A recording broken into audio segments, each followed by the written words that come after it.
¿Quién es el que realmente está bordeando el tema de la tierra en Colombia?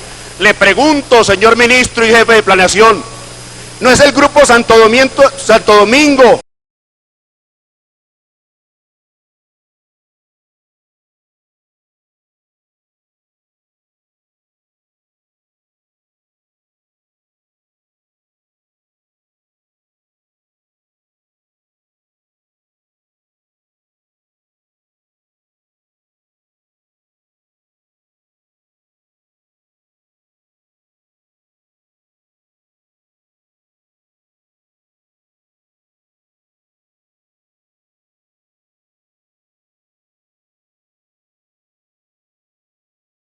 Al Congreso, a la Cámara. Hay un total de 434 legisladores allí, de los cuales 242 son republicanos y 230, ahora yo no veo, no ponemos en los dos. Tal vez más allá de las cifras, este es un momento histórico, es que llevamos 5 años esperando llegar a ese 218, Vanessa, porque es que ese es el número mágico que estábamos esperando a esta hora, por lo menos, como les decimos, nos falta el Senado todavía. Son 5 años desde que se firmó, se concretó el Tratado Libre de Comercio con Colombia. Se espera que esto signifique un aumento por lo menos de un 10% en las exportaciones que haga nuestro país a Estados Unidos y, por supuesto, pues una nueva era para la relación entre ambas naciones. La importancia del Tratado de Libre Comercio es muy clara. Estados Unidos es una economía de 300 millones de personas, por lo tanto, Colombia, que es el principal socio comercial de Colombia es Estados Unidos, pues le conviene tener un acuerdo comercial con semejante país tan consumidor.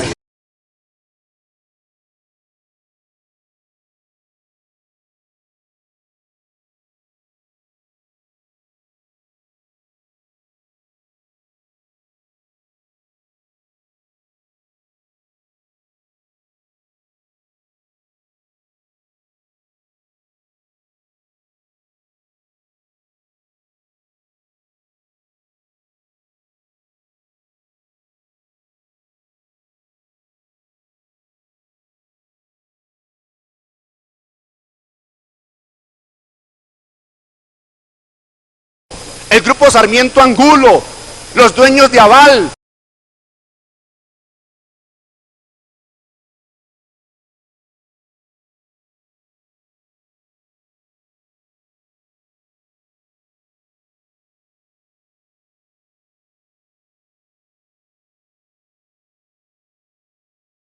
Los dueños de los ingenios del Valle del Cauca, los que están apoderando en estos momentos de la tierra de la Altillanura, uno de los sectores más promisorios de la economía agropecuaria colombiana.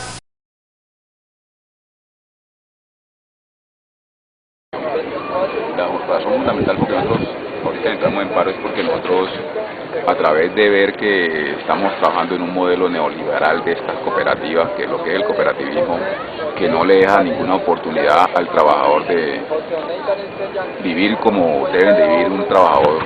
Entonces nosotros presentamos un pliego de petición a los dueños de estos ingenios, la cual estos ingenios hicieron caso omiso. Nosotros hicimos una audiencia el 14 de junio en Pradera.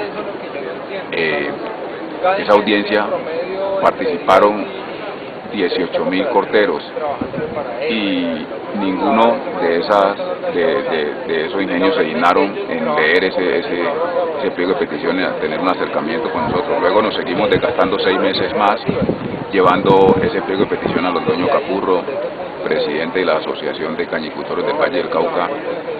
No le prestó el interés que había que prestarle, entonces decidimos entrar en la huelga. Entonces usted dirá, no, pues ¿y por qué se vinieron acá a Bogotá? Nos vinimos acá a Bogotá, ¿por qué? Porque es que el Valle del Cauca, los dueños del ingenio del Valle del Cauca son los dueños de los medios de comunicación. Ahí está RCN, en este momento está RCN allí. RCN es del dueño, del rico más poderoso del Valle del Cauca, si se puede decir, de Colombia, que es Attila Lula. Attila Lula es dueño de 3 ingenios del Valle del Cauca, aparte de los emporios de Coca-Cola y toda esa cuestión. Sí. Entonces pues dijimos, no, vamos a Bogotá, ¿por qué? Y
9 minutos, atención, acaba de quedar aprobado el Tratado de Libre Comercio entre Colombia y Estados Unidos. El Senado terminó hace pocos instantes la votación definitiva y la Cámara ya lo había hecho esta tarde, como les hemos contado. Vamos en directo con nuestra corresponsal Marta Lucía Ávila. Marta Lucía, adelante. Así es, Vicky, la votación no pudo ser mejor. Se necesitaban 51 votos a favor, este umbral ya se consiguió. ¿Qué sigue ahora? La implementación de este Tratado de Libre Comercio. Los más optimistas dicen que demorará 6 meses, los más prudentes 1 año. ¿Qué es lo más importante? Que las preferencias arancelarias, una vez el presidente Obama sancione esta ley, entrarán en vigencia nuevamente. Toda esa plata que los exportadores colombianos habían perdido por no tener esas preferencias se recuperará.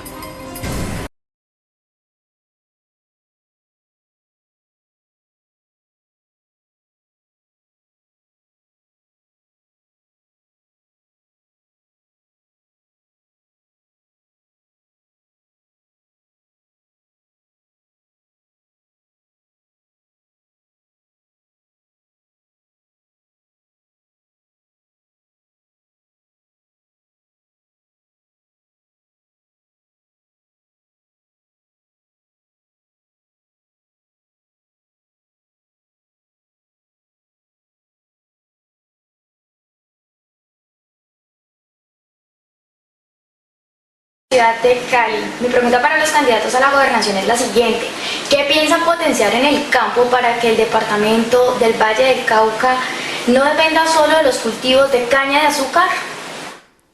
Bien, vamos a hacer el sorteo, Jennifer, de la balota.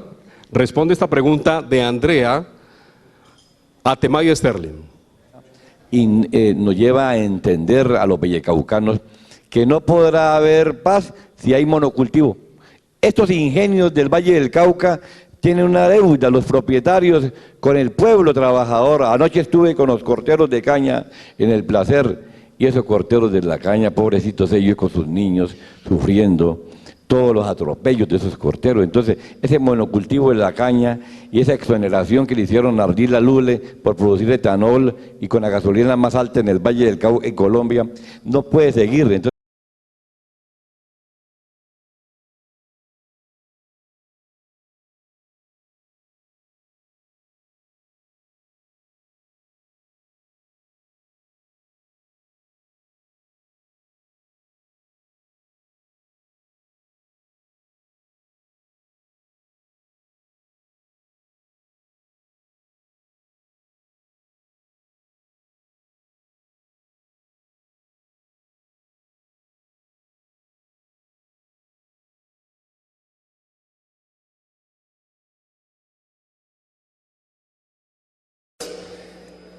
hago un ejercicio para sacar una estimación del costo final de la gasolina en Colombia, porque cada vez que vamos a producir gasolina la estamos oxigenando con etanol, y al etanol lo estamos pagando, entre otras cosas, a unos precios bastante superiores, y de eso el doctor Edison Delgado hablará, de los que se pagan en el mundo.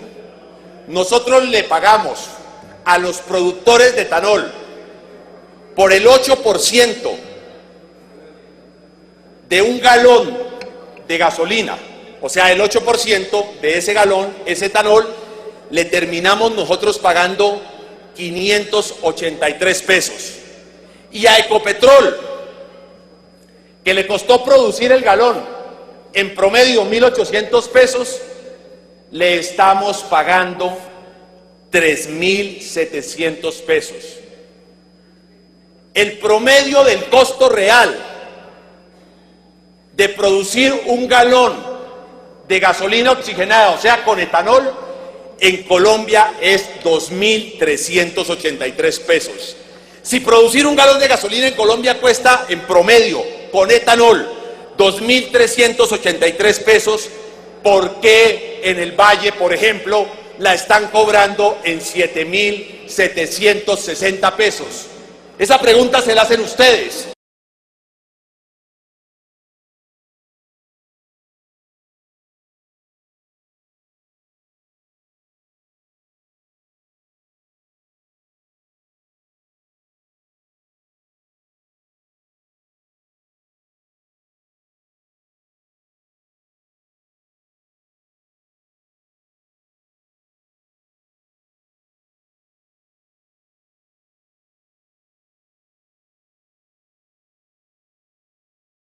directa relación con el auge de la industria de los agrocombustibles, lo cual ha significado un sustancial aumento del hambre en el mundo. La utilización de productos agrícolas para producir agrodiesel y agroetanol acarrea un balance negativo en la emisión y control de gases de efecto invernadero.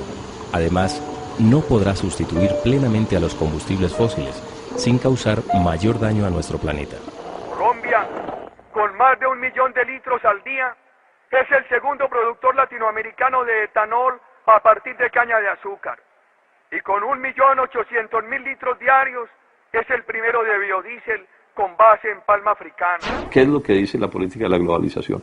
Que países como Colombia se deben especializar en cultivos tropicales. El conflicto armado en Colombia, que lleva muchísimos años, está íntimamente ligado al conflicto por la tierra. La expansión del sembrado de palma y producción de agrocombustibles en nuestro país también es una dinámica, está atada a una dinámica de control territorial. El negocio de los agrocombustibles, particularmente el negocio de la palma y el negocio de la caña para la producción posterior de etanol, son unos negocios muy rentables porque son básicamente unos negocios burocráticos. Tanto el Tratado de Libre Comercio con Estados Unidos, con la Unión Europea, con Canadá, como con otros países donde se están negociando tratados de libre comercio, en los cuales Colombia tendría varios riesgos de pérdida. Y eso afectaría directamente a la economía campesina. Pero en cuarto lugar, y a mí se me ocurre el reto más importante, es que el modelo de Uribe para poder aprobar los tratados de libre comercio y mantener el apoyo del uribismo rural significó darle paso a la industria de los biocombustibles en Colombia. En Colombia tenemos algo así como 4.8 millones de hectáreas cultivadas. El gobierno de Uribe aprobó un plan de desarrollo energético que significa cultivar ahora más de 7 millones de hectáreas en agrocombustibles, en particular en palma africana y en caña de azúcar. El palma para biodiesel y caña para etanol. Y les creó un mercado a esos combustibles y unos subsidios que le garantizó el apoyo del sector uribista rural. Pero esos negocios, tanto de etanol como de biodiesel, no son rentables en Colombia si no se exportan ambos productos, etanol y biodiesel, tanto a Estados Unidos como a la Unión Europea. Y hoy no es posible exportarle eso a Estados Unidos sin TLC. Y hoy no es posible exportarle eso a Estados Unidos sin TLC. Y hoy no es posible exportarle eso a Estados Unidos sin TLC. Y hoy no es posible exportarle eso a Estados Unidos sin TLC.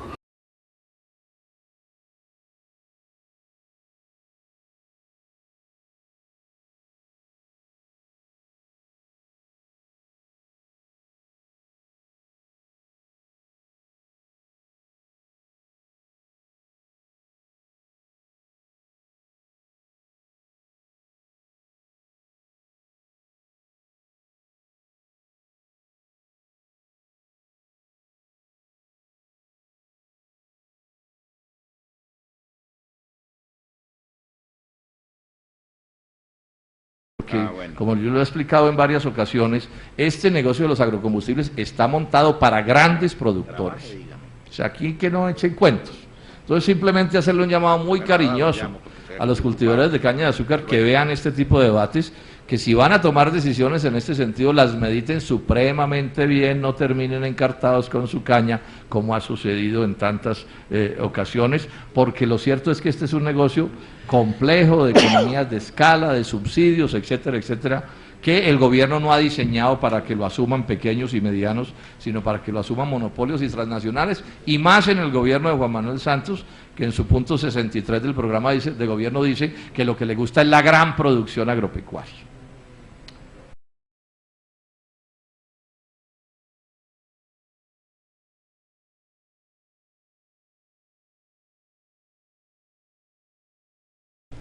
Este es un debate que nunca se ha hecho en serio en Colombia, porque los intereses de senadora Daira Galvis son tan grandes que no se puede discutir con tranquilidad porque hay demasiada plata en juego y hay a mucha gente a la que le está sonando la registradora.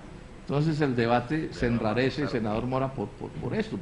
Y voy a mostrar cómo aquí estamos hablando de palabras mayores que ameritarían un debate supremamente riguroso. Primero, hay un debate mundial en la contradicción entre combustibles, agrocombustibles y comida. Es un debate mundial, se discute en la FAO, lo discuten en las transnacionales del comercio de los alimentos, etcétera. Porque la tesis es más o menos obvia. Es decir, entre echarle gasolina o combustibles mejor, producto de la agricultura, a las 4x4 de las naciones desarrolladas, a esas camionetotas, o echarles comida a los pobres del mundo, pues por supuesto que los agrocombustibles, el campo se convierte en combustibles y eso dispara los precios de los alimentos. Es un debate, repito, mundial, que está estadísticamente señalado. Yo en algún debate largo que hice al respecto di todas las cifras, hoy no lo voy a repetir, simplemente planteo el tema. O sea, hay un pleito entre si el maíz, la caña de azúcar, etcétera, la palma, se va a convertir en comida o se va a convertir en gasolina o ACPM de los ricos del mundo, en últimas. Porque las cifras dicen que la llevan, como se dice coloquialmente, los de abajo. Buena parte del incremento que han tenido los precios de los alimentos a escala global en los últimos años, que en parte explican los levantamientos populares en el norte de África, que mucho tienen que ver con que son levantamientos por hambre, tiene que ver con este asunto. Sin embargo, esto no es tema de discusión en Colombia, sino que simplemente le van dando, ¿cierto? Y han levantado la teoría de que es que aquí sobran los recursos, que no hay problema porque aquí sobran las tierras, sobran las aguas, sobra la gente, y que entonces estimular la producción de agrocombustibles es un asunto de menor cuantía. Pero además con esta advertencia, el plan de agrocombustibles del gobierno anterior, que este gobierno no sé que haya derogado, habla de sembrar 7 millones de hectáreas en agrocombustibles. 7 millones de hectáreas en agrocombustibles. O sea, eso es mucho más que la actual área sembrada del país. Estamos hablando de cifras realmente astronómicas. Hace un año, no el senador Robledo, sino el editorial del periódico El Espectador, que es pues un periódico, digamos, amigo del gobierno y del régimen, llamaba la atención sobre esto y se preguntaba con razón, bueno, eso para dónde va. Yo lo pongo en mis palabras, eso sí es sensato, es en eso en lo que estamos. ¿Qué le pasa? Colombia está en capacidad de meterse en ese plan. ¿Cuáles son los intereses que se mueven? ¿Quiénes están detrás de este asunto? Porque, ojo, no se trata de los agrocombustibles, particularmente caña de azúcar y palma africana o palma aceitera, para complementar al desarrollo del agro, sino para sustituirlo. Porque al mismo tiempo las políticas del libre comercio nos tienen inundados de comida extranjera y con los TLCs viene más importación de comida extranjera, que va a seguir desplazando el maíz, el arroz, el trigo, la cebada, la leche, los lácteos, la carne de res, la carne de cerdo, todo.